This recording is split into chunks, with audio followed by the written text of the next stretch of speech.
All right, everyone. It is now 7 o'clock on Tuesday, May 19th, and we are about to begin our ninth webinar on COVID-19 and how to deal with this crisis in your condo. Welcome, everyone. I'm Sonia Hodis, one of the many directors at CCI Huronia, a condo lawyer, as well as your moderator tonight. If you've missed any of our previous webinars, recordings of those past webinars are found on our website, ccihuronia.com, under the Resource Content tab. CCI, who are we? We are the Canadian Condominium Institute, and we are an independent nonprofit organization that was formed in 1982. We have chapters across the country, and in Ontario alone, we have 8 chapters, CCI Huronia being one of those chapters. CCI's main objective is education. We also advocate for condos, and we represent all those involved in condos, from owners to directors to professionals, and we encourage all these stakeholders to work together. If you want to experience the benefits of membership and you're not currently a member of CCI, check out one of your local chapters and consider joining today. Debbie's going to put a link up on the chat box to let you know how you can get in contact with your local chapter. Or you can go directly to the national website, cci.ca, to find a chapter near you. Click on the chapters tab and then on chapter locations. In addition, while you're on the national website, don't forget to check out the Resource Center. Under the Resource Center, there is a bunch of material that has been collected across the country on COVID-19. It's a great resource if you're looking for some answers to questions you might be dealing with. Also, if you just go to our CCI Huronia website under the Resource Center tab, you can link directly to the National Resource Center from there. And on that National Resource Center, you can also find the national webinar that was hosted on May 7th. Don't forget to follow us on Facebook. Ashley Lamb, a shout out to all our Facebook fans out there. Please like us and join us on Facebook to find out about our upcoming events. As always, we've seen again this week changes coming from the Ontario government compared to what we talked about last week. And while we're seeing a slow easing up of restrictions, we're reminded that it is a slow opening and it's not the opening of the floodgates. And this can be seen by some of the recent government announcements. Today, the government confirmed that schools will remain closed for the rest of the school year because opening up is too risky. Over the weekend, we saw golf courses and marinas open up. We saw garden centers and hardware stores.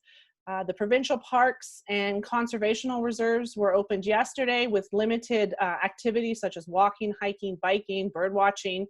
Camping was not permitted. Playgrounds were still closed, as well as beaches. All buildings and washrooms and water taps, backcountry campsites and roofed accommodations were also closed.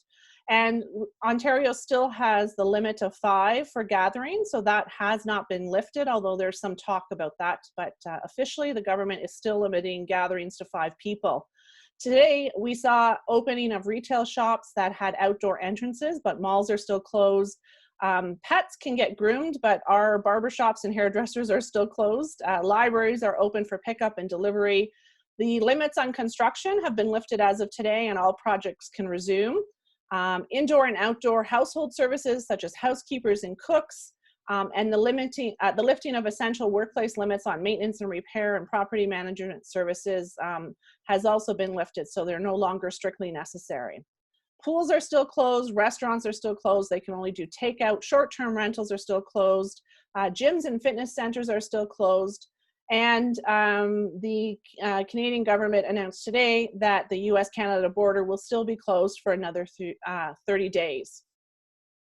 So in terms of the gradual reopening of businesses and amenities, I know people are getting excited, but I just want to make sure everybody keeps in mind some of the comments that we've heard in our past webinars from our past speakers.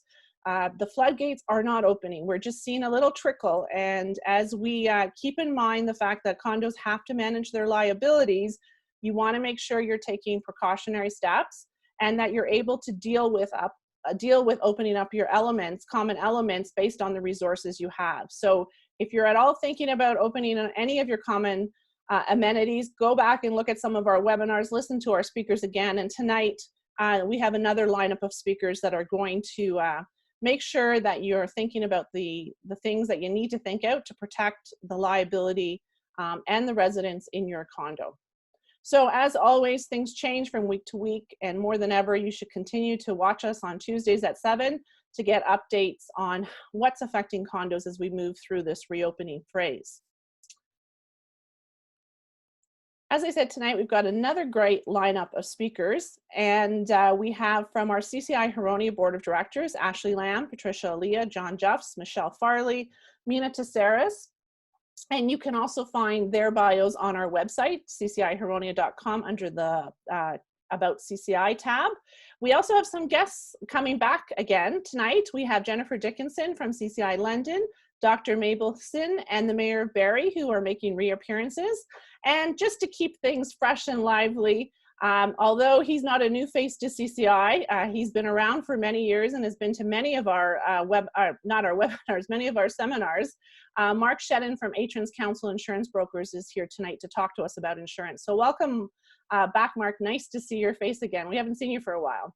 So thanking all the speakers tonight for the time they've taken to dedicate putting together not only their topics, but this webinar. Also a big thank you to the CCI Huronia Board of Directors for once again, all the time and dedication that they've put into making this happen.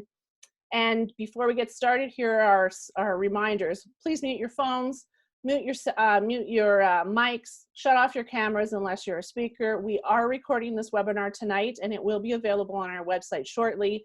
If you have any trouble with the connection, end the meeting and log in again. If that doesn't work, you can always log in by phone. Don't forget, we don't take live questions during the webinar, but you can put your questions in the chat box. And if you just hover your mouse over your screen, you'll see a little box that looks like a thought bubble. If you click on that, you can type your questions in the chat box. The speakers and the board of CCI Huronia will be monitoring that chat box tonight, and hopefully we'll get your questions answered there. And if not, we will try and answer them at an upcoming webinar. And finally, don't forget that the information in today's webinar is general information, and it is current as of today's date, May 19th, 2020. If you are looking for answers to your specific fact situation, reach out to your professionals. They are all still working. They're still taking your calls and emails, and get a professional opinion about your specific fact situation. If you are a condo director and you want to use the protection of Section 37 of the Condo Act, you need to get an opinion about your specific fact situation. This webinar does not replace that opinion. And in addition, because we are dealing mainly with Ontario, references to the Condo Act or to other legislation is references to Ontario legislation. So if you're watching us from outside of Ontario, please make sure you contact your professionals to make sure you're getting advice about your specific situation. And finally, all the information provided today is current as of May 19th, 2020. So our first speaker tonight is Mayor Jeff Lehman, and he's been a great supporter of CCI Huronia over the years. And although he wanted to come back and talk to us, he wasn't able to make it tonight in person. So he has sent us a video message, and I'm just going to share that with everyone on the screen. And let's hear what Mayor Lehman has to say to us. Hello, CCI. This is Mayor Jeff Lehman. I wanted to give you a brief video update. Can't be on the live webinar tonight, but a few things to talk to you about while I've got the chance to address you like this. As I sit here today, we are in the, it's Tuesday, and we're in the first day of reopening much of the economy. A lot of what actually reopened today, we could see how this was going to go some time ago, because we're watching retail stores open, many of them with reduced capacity. I know many are trying to operate under, distancing circumstances by limiting the number of people in the store, masks, gloves on staff being offered to customers as well. All of that actually seems to have gone reasonably well today, but there are many businesses that could have opened today that didn't. And I think that is something we will see, if I'm predicting, over the coming weeks and months, that businesses, just because they can open, doesn't mean they're all either ready or feel that there's an economy in doing so. Some are going to operate by curbside for a little while. Some are going to operate using online and distance methods in other ways.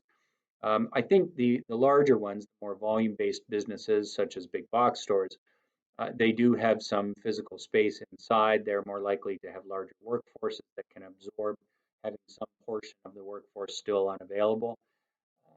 I would tell you that I think that's another issue we're going to face as the reopening progresses, which is that we heard also today school will not be, the school year's over.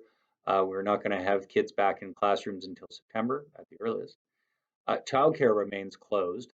And that means what's a parent to do? If you have to go to work at a physical location, say you work at a store and you've got kids at home, what are you going to do?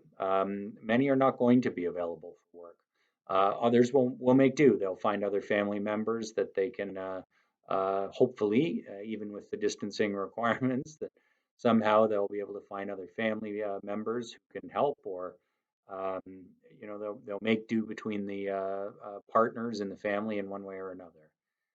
But I think there's a real problem we're just now confronting, which is that if childcare is essentially unavailable till September, how's our workforce going to go back to work? And I think this is something the province is going to have to tackle right away. So you heard it here first. I'm one for the problems today and not the solutions, but that's one that municipalities may be part of through day camps and recreation activities online that may be part of helping parents to at least get a bit of a break and support working at home.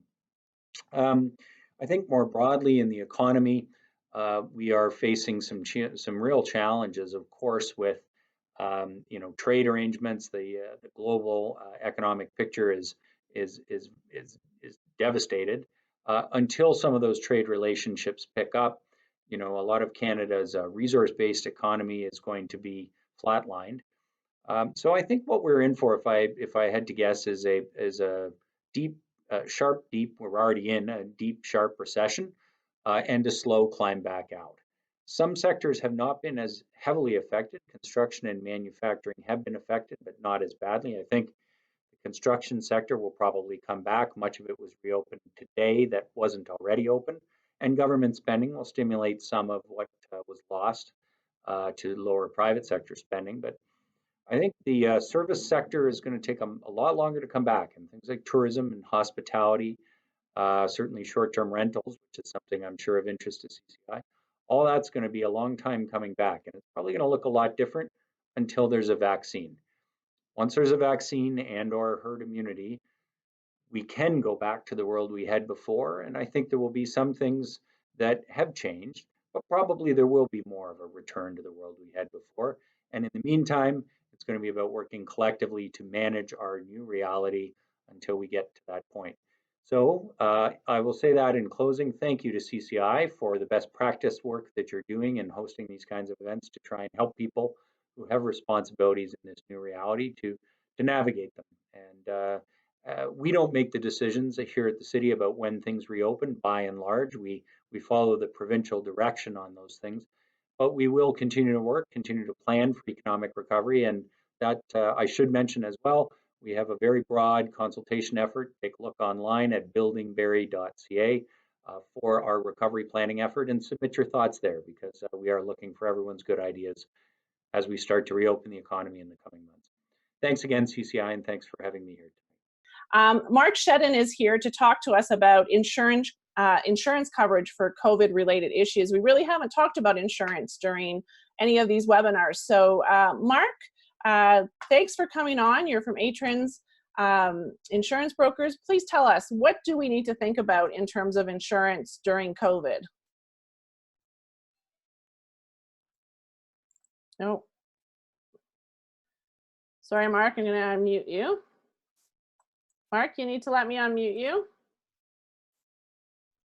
Can you hear me? Yep, we can hear you now. I just can't see me. Can you turn your camera back on? I tried to, and it says that the host has stopped it. Okay, let me try to fix that. Oh, there we go. Hold on. Maybe that'll work. There we go. Okay, we are set and ready to roll. Mark, what do we need to know about insurance during COVID? Well, thanks for having me on this evening. I appreciate it. It's been a long time since I've seen a lot of faces on the screen here. So thank you again for having me. As you know, an insurance guy can't talk for less than, well, certainly can't talk for less than 5 minutes. So we'll give this a try. But as it comes to insurance, COVID-19 obviously presents a lot of issues. that actually we're still finding out more information as time goes on. So what I thought I would do for the benefit of your viewers tonight is to talk about 4 areas. One would be the property section of a residential condominium policy. One would be the comprehensive general liability section, how it's affected by COVID-19. The other one would be directors and officers liability and what the impact of COVID would have on D&O.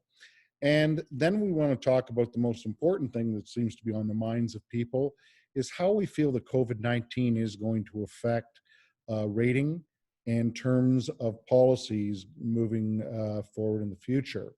So looking at the property, obviously we're still having property claims.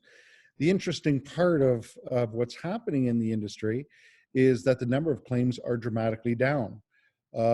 Just to give you an idea, I would say that the number of claims that we are seeing right now would be about 30% of what we would normally see. And it's interesting to look at that and say, well, why do we think that's happening? A lot of it, we feel that the impact on the property side of the insurance industry is that people are simply home. People are there and watching things happen. You know, when things happen in their unit, they're there to resolve the problem before it triggers more of a catastrophic loss throughout, especially in a high-rise situation, of course. What we are seeing, however, is more of the severity type claims, fires, and severe ones, actually. So there are still cost to corporation insurers that are going to impact the program moving forward, but generally the frequency of claims is dramatically down. So property claims, of course, as they occur, obviously still have to be treated. It's an obligation of the insurance company and the insured to mitigate damage. So all the contractors that have been assigned by the insurers have been given authorities to go out on an emergency situation as an essential service to mitigate any damage. Of course, repairs, just up until now, have been something that have been put aside. They have not been considered, if they are not considered emergency, then not considered essential. So there's a lot of people out there, obviously, that haven't seen their units being repaired to their satisfaction.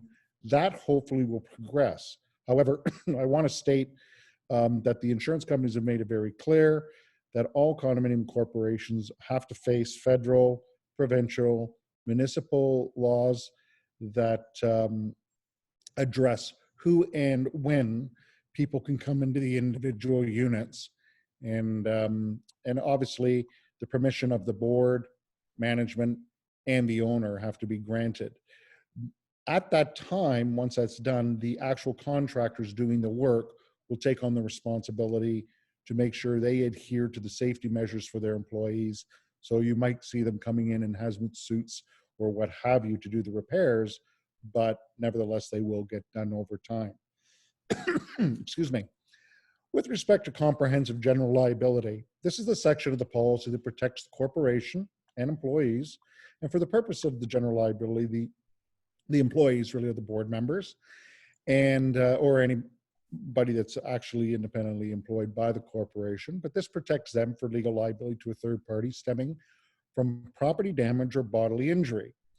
Now, property damage, of course, is not really affected by COVID. I've just talked about property damage. That's your fire and your water and what have you.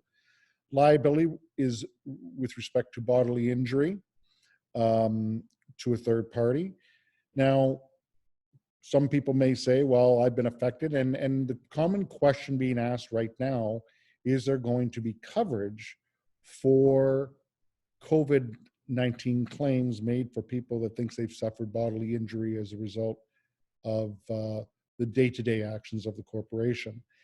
I'm not going to put myself that far out there to say that answer is yes, because I would suggest to you that you would have to check with the insurer and the wording that you have for that individual corporation. I can tell you that discussion is still ongoing.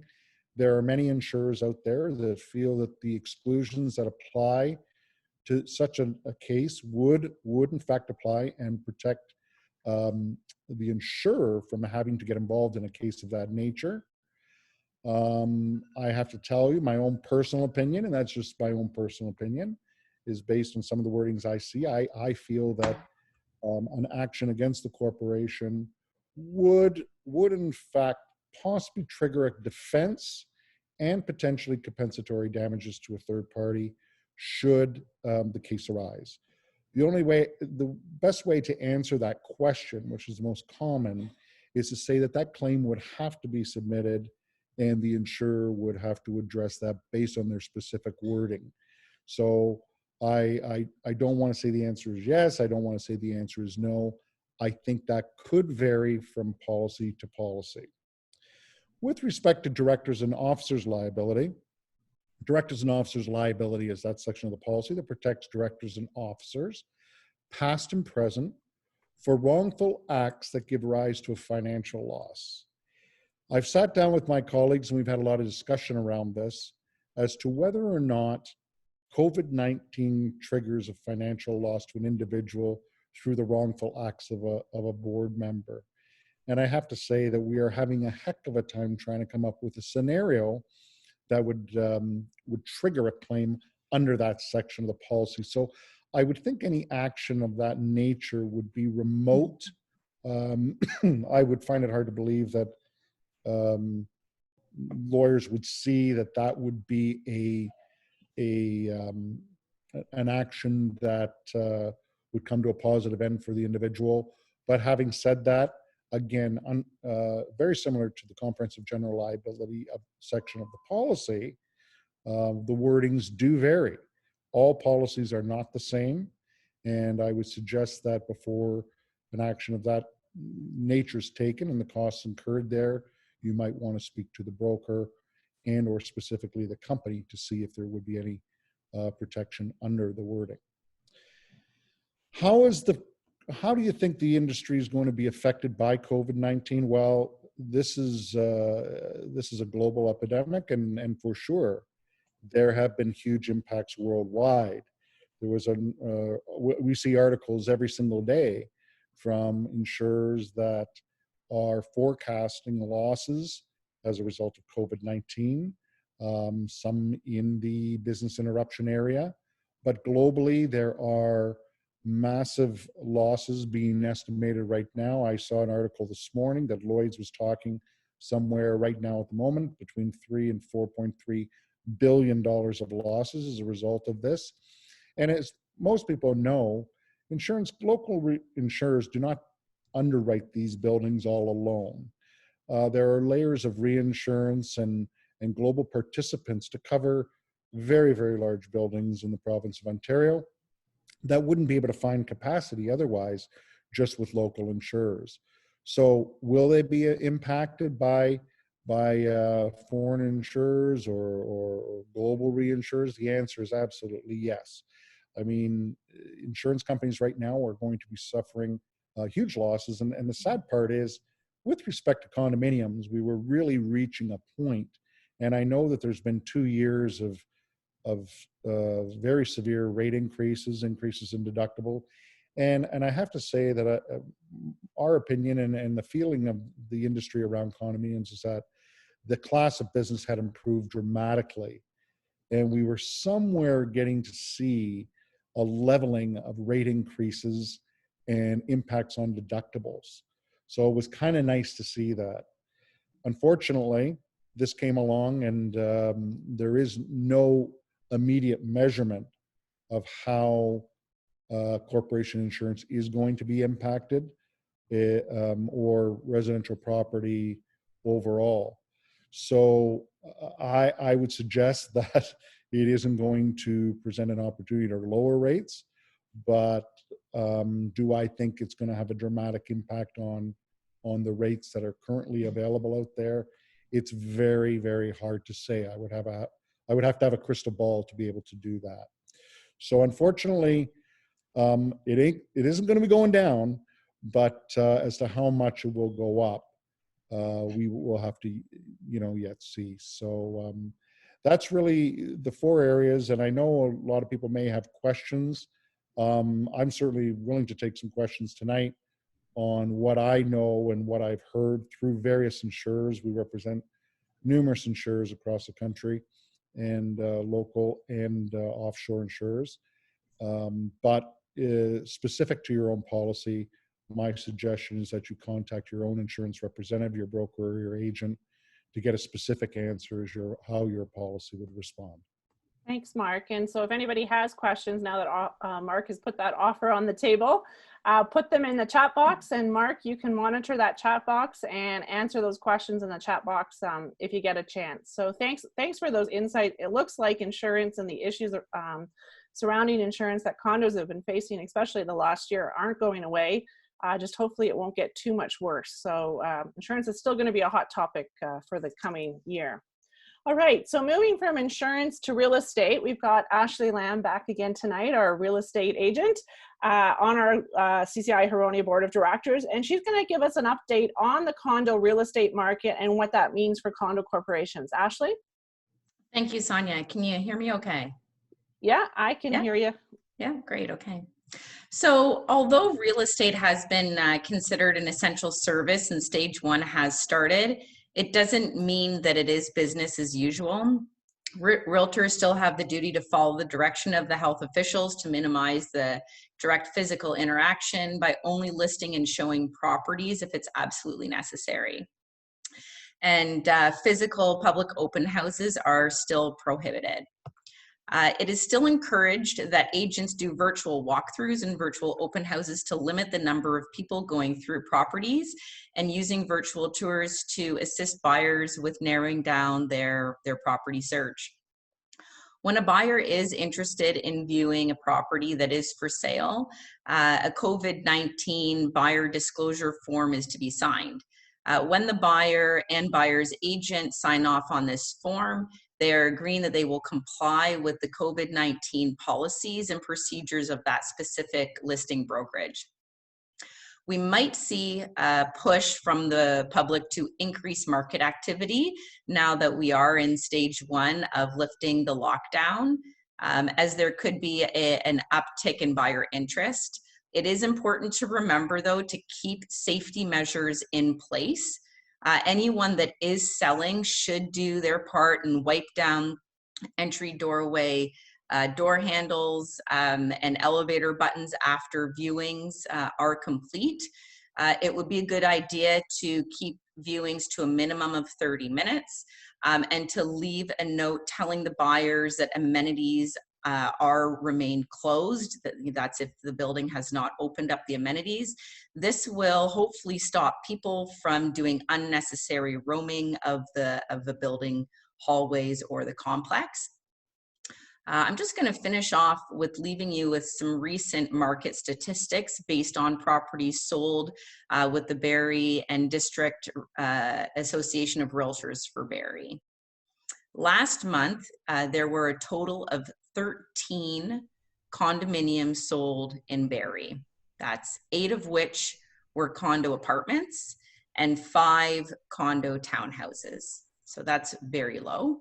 In April of 2019, there were a total of 48 condominiums sold in Barrie, 26 apartments, and 21 of which were condo townhouses. So that is a 73% decrease in condo sales this April compared to the same time last year. One thing that I do want to let you know, though, is that we have not actually seen a substantial drop in condominium prices as of yet. So yet to be determined on the real estate market here in Barrie. Thanks, Ashley. Welcome. And now to deal with real estate showings. This is a question. We still continue to get some questions coming in. Patricia Leah is going to talk to us about what can and what should boards be doing in relation to showings that are going on. Patricia? Thanks, Sonia. Thanks, Ashley. I think the insight was very helpful. It's always good to work with realtors who are open to looking at technology and are very thoughtful about the community. You know, I think we've got to go back to basics sometimes and talk about what the objects of the corporation are to make sure that we manage the property and the assets. We all know that there's a virus and there's no cure for the virus, so we must effect a shift in our thinking and our practices to normalize our lives against the virus. So we also need to recognize that condominiums are special environments because many people often reside under one roof. So one size does not fit all.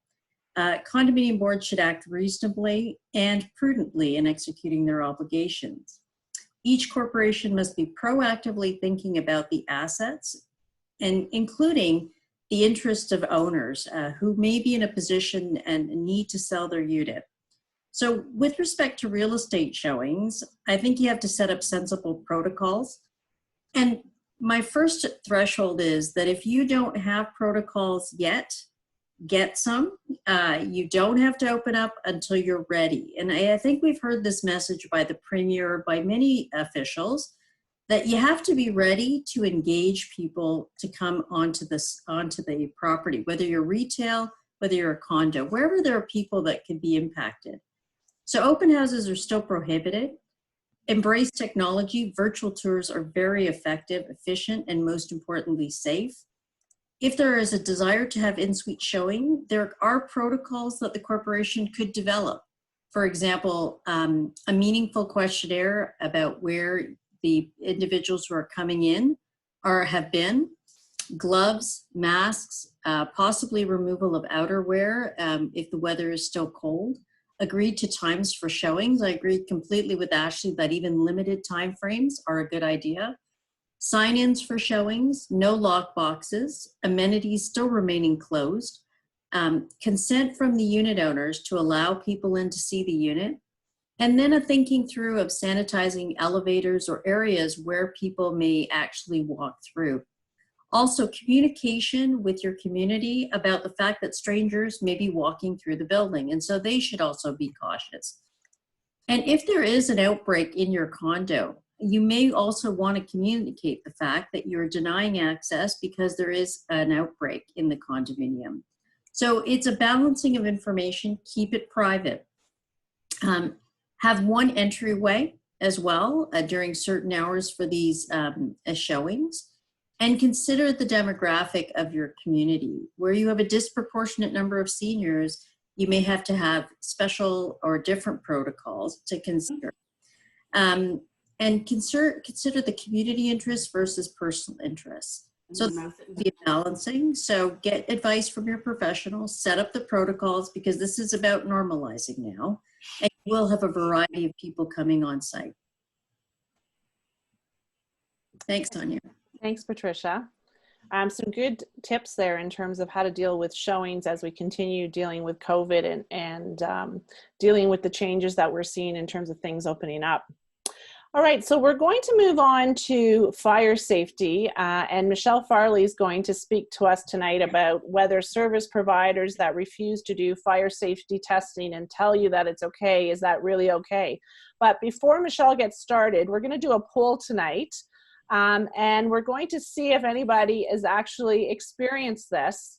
So I'm going to launch the poll and you can answer the question. We'll just give everybody a couple seconds to do so.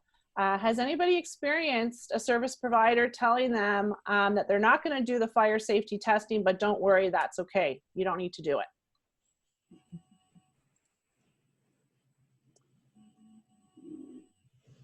We're about half of the participants have answered now. And I'm going to give everybody 10 more seconds.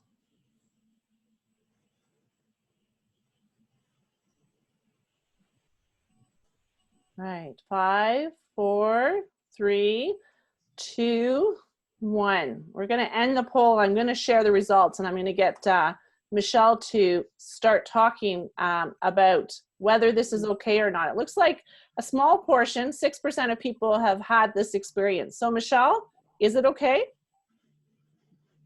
No.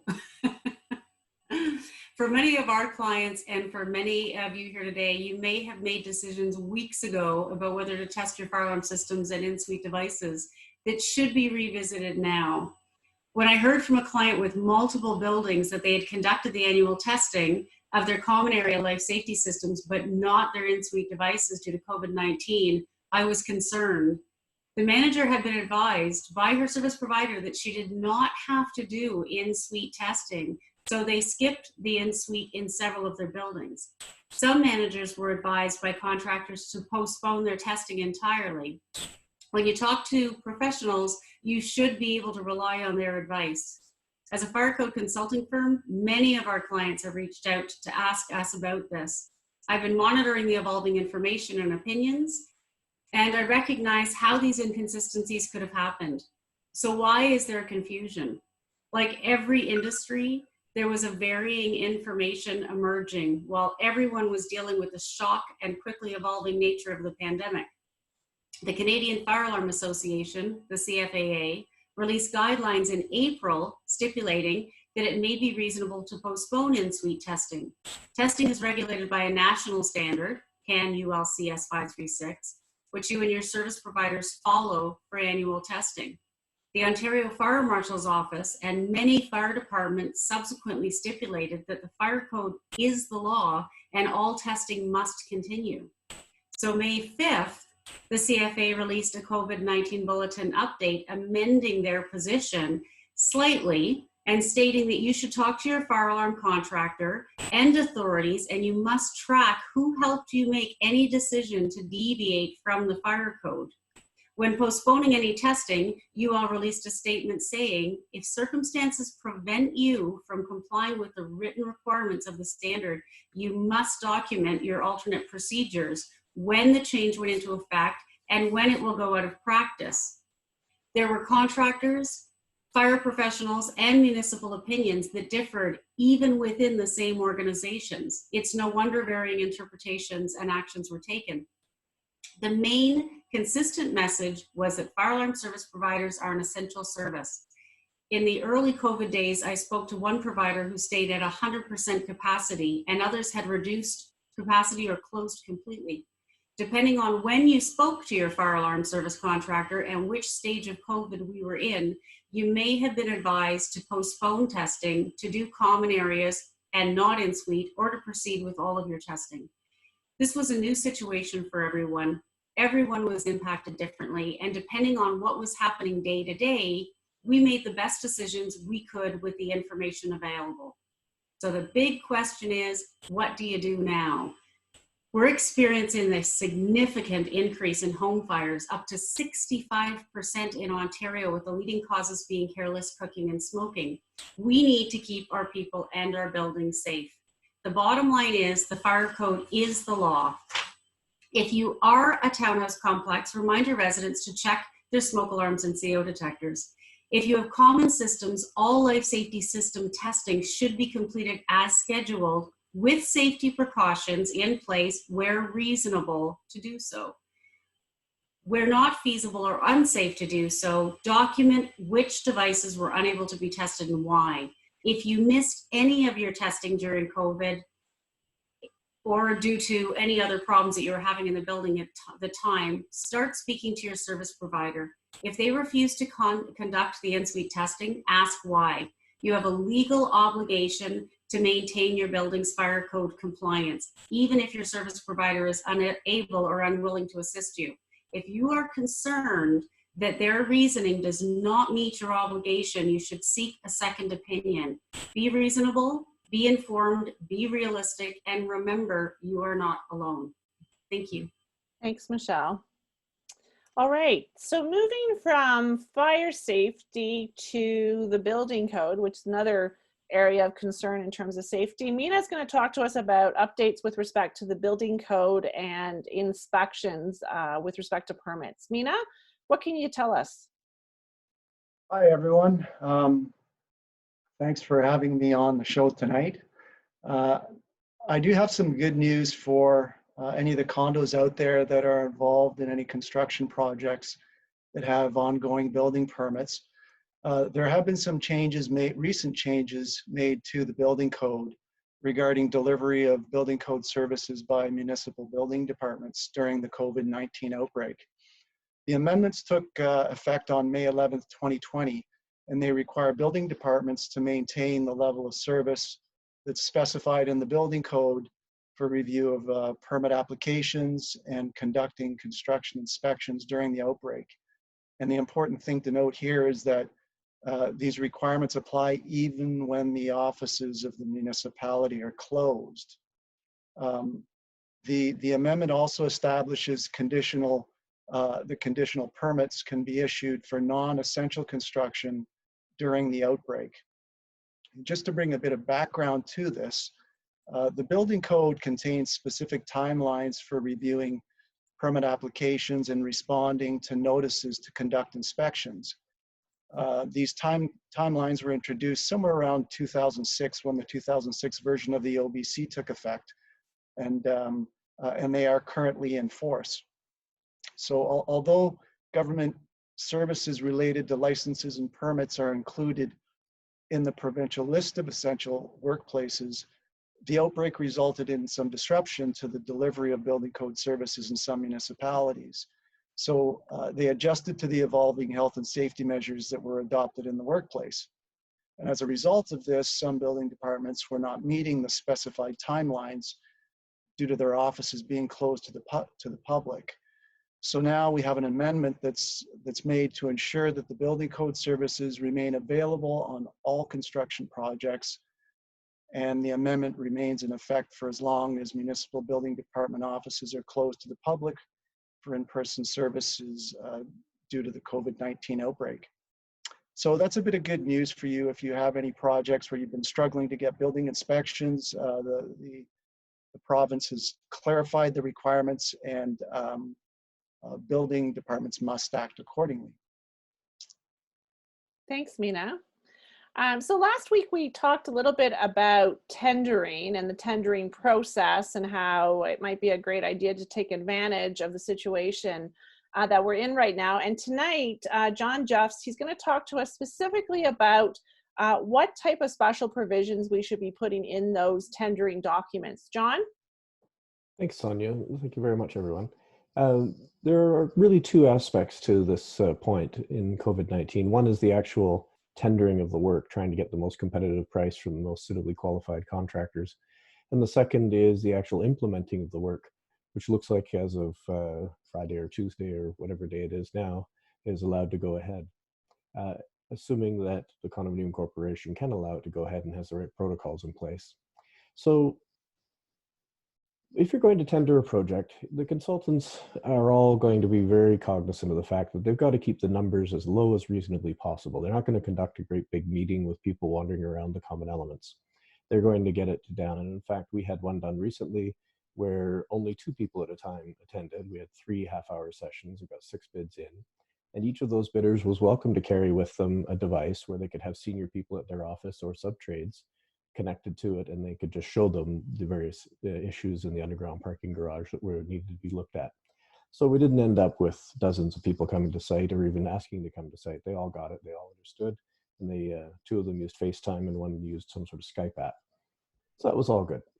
And the prices came in and they were surprisingly competitive, I think, because there's a general downturn in the economy and contractors know that it's important to get work on the books for whenever they can do it.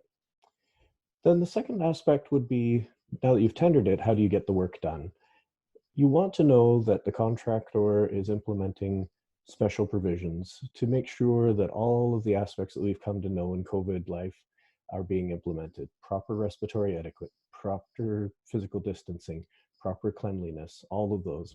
And these are now, practically codified in a wide variety of associations. And I'll post some of the links on the chat.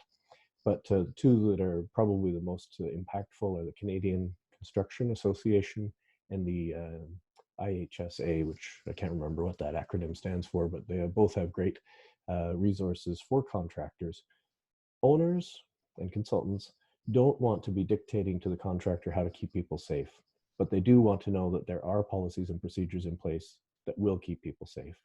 And that's a subtle difference, but an important difference, because no condominium board wants to find themselves down the road having inadvertently implemented medical procedures for some reason, like checking someone's temperature or something like that. Leave the policies and procedures to the people who have already contracted for that responsibility in the form of a contractor. Thanks, Sonia. Thanks, John. Okay, so we've got Jennifer Dickinson back with us again this week. Thank you, Jennifer from CCI London, coming back. And Jennifer is a property manager, and she's going to talk to us about some new ideas that she's been implementing at some of her properties in terms of how you communicate with owners. Jennifer? Thanks, Sonia. First, happy belated birthday, Ashley Lamb. Most people are feeling isolated and are really getting tired of this feeling right now. We're more than 2 months into our new reality, and with the sun warming us up, it's really making a lot of people impatient, we're finding. So from the get-go, we've tried to keep in touch with owners a little more than normal. This time of year, we're usually sending out AGM information with cover letters or newsletters, depending on how involved the board is. With everyone having this shelter in place, we're reaching out often, actually. So we reached out immediately to owners to let them know their obligations and that we were closing amenities. And we learned a bit of a lesson early on that the tone really matters in our communications. With our first communication, we were really empathetic, less formal, just being really caring, or at least we thought we sounded really caring, letting them know of immediate changes. And then the following week, we sent out a slightly more formal communication, telling them they still had to pay their condo fees. And but if they needed to set up a payment plan, that they could reach out to us. That formality did not go over very well. And we assumed that it wasn't just people being upset that they had to still pay condo fees. It was also the fact that we were much more formal. So we learned that right now, informality and communication with more of a soft touch is really helpful. We waited 3 weeks before our next kind of broad strokes email update to all owners, and it included the changes that we'd seen in landscaping, because they were allowed and then they weren't, and then the contractors as well. We started providing Canadian, Ontario, and Middlesex Health Unit links, telling people that there is help out there, that the government was opening up more resources. So we weren't just talking about condos, we started talking about mental health too. We wanted to stress to owners that they shouldn't wait until they felt desperate to reach out for help, whether it be payments or their anxiety. And we just realized really early on how much anxiety and stress had become a real part of people's lives beyond what was considered, I guess, healthy or normal. During this time, our company had been continuing to send out our email newsletters to our newsletter recipients. And some were COVID related and some were just relevant to condos because people were starting to get tired of just all the COVID updates. So we were sending those weekly. We found that people's attention spans, and you'll probably all attest to this, on social media are short and people are inundated with information about the virus. So we thought, how can we kind of appeal to people in a way that will keep their attention but also get the point across? And we started a video series on our Facebook page with sub 3-minute videos dealing with one subject at a time regarding the virus in condos.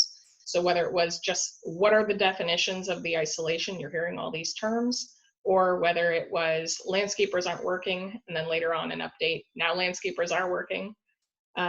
If people want to look for a certain topic, they could look through our list of videos and get a quick update, but not spend too much time consuming that information. In our most recent broad strokes email communication to owners, we sent out a list of what they could expect to see in their condo newsletters, since we're realistic and not everybody reads their spring newsletters, but also included updates that were changes from the government, so that landscapers were working and that we'd be continuing on with certain aspects on site. And then we also included the mental health links again, but included Psychology Today's link for finding an online therapist in your area. I guess online doesn't necessarily have to be in your area, but depending on what your benefit plans are, that may be a requirement. So we'll likely be sending another communication in the next week or so to owners once we know a little bit more about how the most recent rollout of changes will affect condos. But that'll probably be next week once we kind of have a better grasp on what that means for us. Thanks, Jen. There's a question in the box about, are your condo newsletters issued by the board or the property manager? Right now, I think most board members are completely overwhelmed. So it's right now we're doing all of them. We do find that only a few board members want to get involved with newsletter writing. Thanks. Well, it looks like in terms of communication, spicing it up a little bit in terms of providing information that's not necessarily directed to condo living, but individual, and providing links to mental health is probably really helping owners and residents deal with the situation as we get through it week by week. We've definitely had some good feedback on that, yeah. Thanks, Jen. Thanks for those new tips. All right, so we're very lucky to have Dr. Mabel Sin back. If you remember a couple webinars ago, she provided a top 10 list on how to survive COVID, and we've circulated that top 10 list by our e-blasts as well. So she was more than gracious to come back and spend another 5 minutes with us tonight to talk about Are You Lonesome? So any of you Elvis fans out there, Dr. Mabel Sin is going to be talking about Are You Lonesome tonight? And if you recall, she's a doctor from Newmarket. She's the executive lead of the Wellness and Health Services for Altitude HCM Inc. And she's been a family doctor and member of the South Lake Regional Health Center for over 30 years. And here's a little tidbit of information that you may not know about Dr. Sin.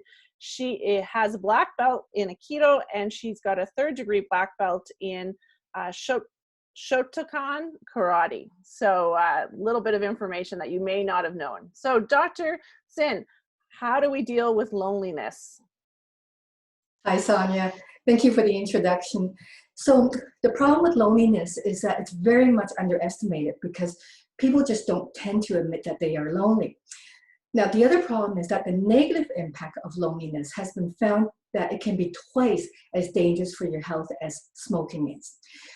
So I have 3 action plans and 3 questions for you to ask to help you or to help you help others crush loneliness. The first action plan is prevention. This is the first line of defense. And we prevent loneliness by applying those 10 strategies that we talked about a few weeks ago for building resilience. Now, the problem is when people are mentally distressed, the first thing they let go of are the very strategies that will prevent them from being lonely or prevent them from getting depressed, such as exercising or connecting with other people. So what do we do if we just don't feel like doing those strategies, if we don't feel like connecting with people, we don't feel like exercising? What we do is we apply a technique called intention implementation. So this is a strategy for building any kind of good habits. So you ask yourself, when and where? When am I going to exercise? Where? When am I going to connect with other people? And you implement it by writing it down. By applying the intention and implementation, you have a 90% chance of following through. Action plan number 2, practice media distancing instead of social distancing.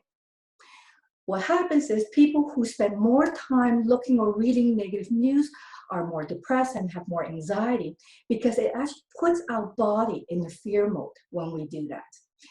And over time, we can actually have panic attacks, even in the absence of anything stressful, because we've trained our body and our mind to be in a fearful mode.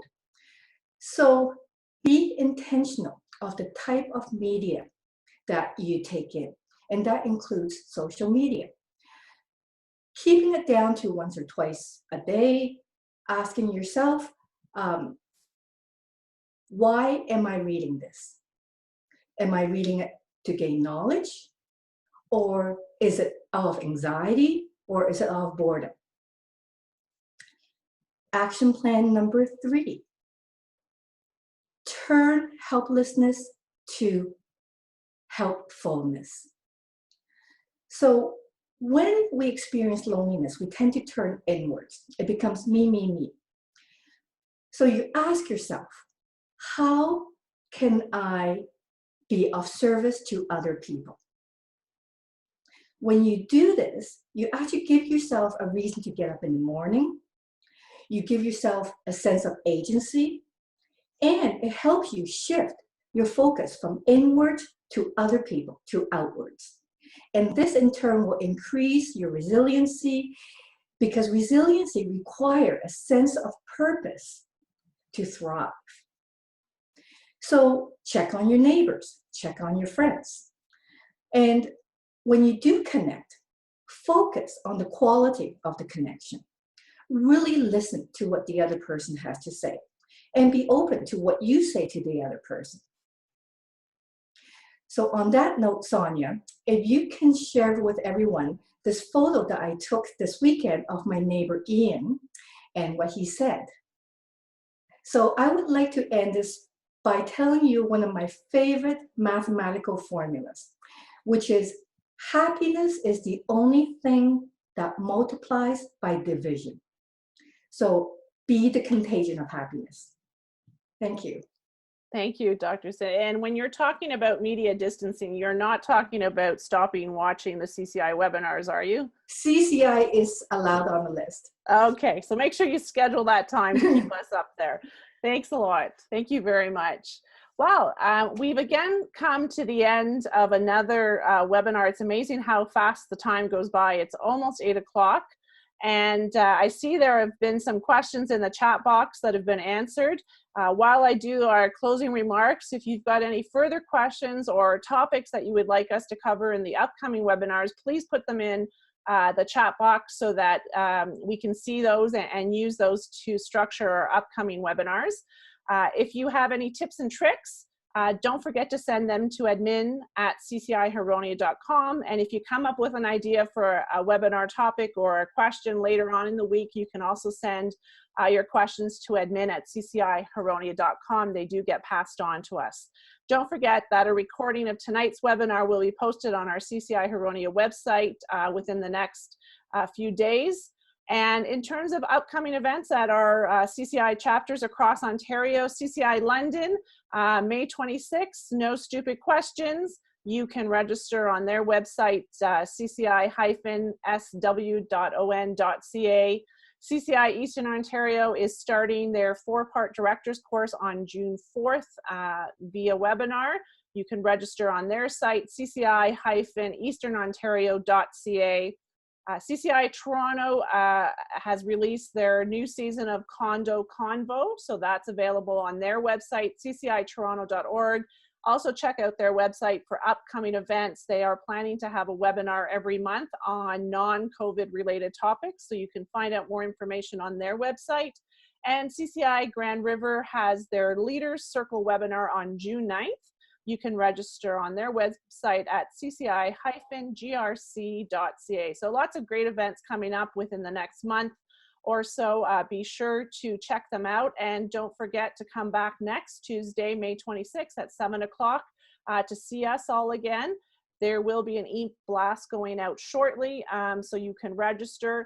You will have to register for the webinar to get the link for next week's webinar. So if you are not on our e-blast list, you can just go directly to our website by the end of the week, and you can register for next week's webinar directly on our website. Until next time, I'm Sonia Hodis. I ask you to be safe, be patient, be kind, stay home, wash your hands. Let's all work together to crush COVID. And from the entire CCI family to your family, wishing you another great week, and we'll see you again on May 26th. Good night, everyone.